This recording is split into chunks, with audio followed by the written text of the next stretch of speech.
Air fuel synthesis is looking for an investment of £5 million to help it construct its first commercial facility, and we would expect as a project this will return an IRR of around 15%. Air fuel synthesis converts renewable energy into transport fuels. That's our goal, and you can think of it as putting electricity into your fuel tank. It is a different approach. We think it's got plenty of merits. We have a very strong team we've assembled to get us to where we are now. We are 2 years old. We're not trading yet, but we have a group of people who are really supportive and helping us move this business forwards. And the group of people you see on the screen there consists of the founder members of the organisation, the people who've brought the idea forward from a 0 point, and also includes now a board team that I've put together that will actually help us move that vision into reality. That's I see my role in this.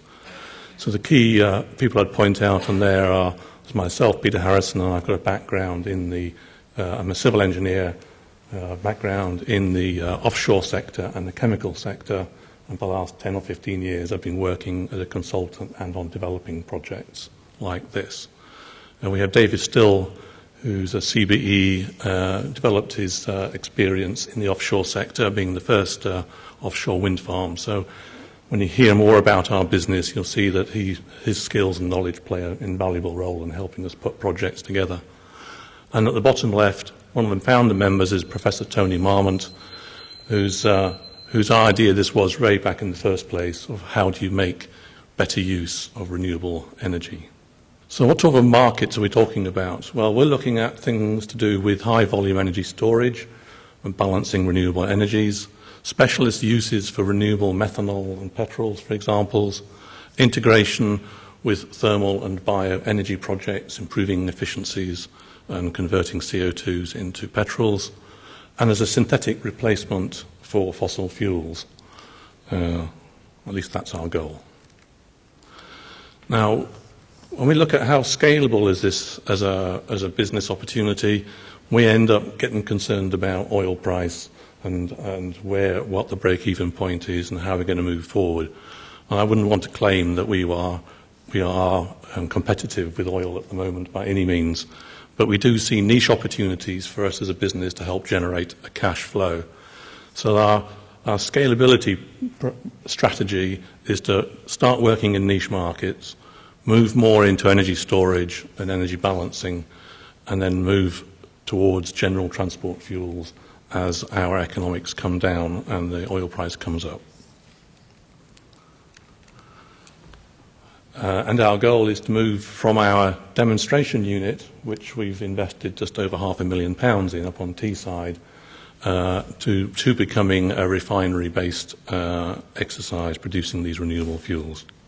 So our ambitions are enormous, but it'll take us a little time, but we think we can do this profitably. Our business model, our technology model, is about taking carbon dioxide and hydrogen using renewable energy to make a carbon-neutral fuel, liquid transport fuel.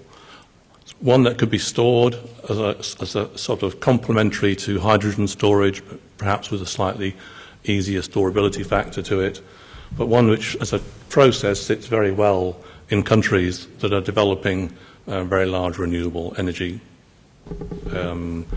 projects and have a need to have a carbon neutral transport fuel. So places like Scotland are very interested in what we're talking about doing. Our core technology is in our fuel systems, our fuel reactor systems and technology, but also in the systems integration, which is a bit fledgling at the moment because we're only at demonstrator stage, but that's where the business wants to get to. And we're finding that being very early in the market, looking at the uses of CO2 with pretty much existing technologies leads to IP opportunities, which I think we'll find will be valuable in the future.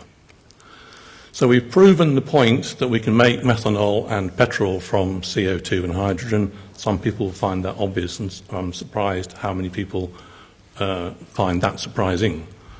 As a product, it's a synthetic replacement for fossil fuels. It is a direct substitute for liquid transport fuels. It is carbon neutral, and it can be produced to make petrol, methanol, diesel, jet fuel, and we could go on to make plastics and other products depending on the market conditions. The business strategy is to develop and improve technology in the demonstrator, which we are doing now, move on to our commercial stage, which we want to do next, and develop partnerships and joint ventures so we can put the larger projects together. So having said that we're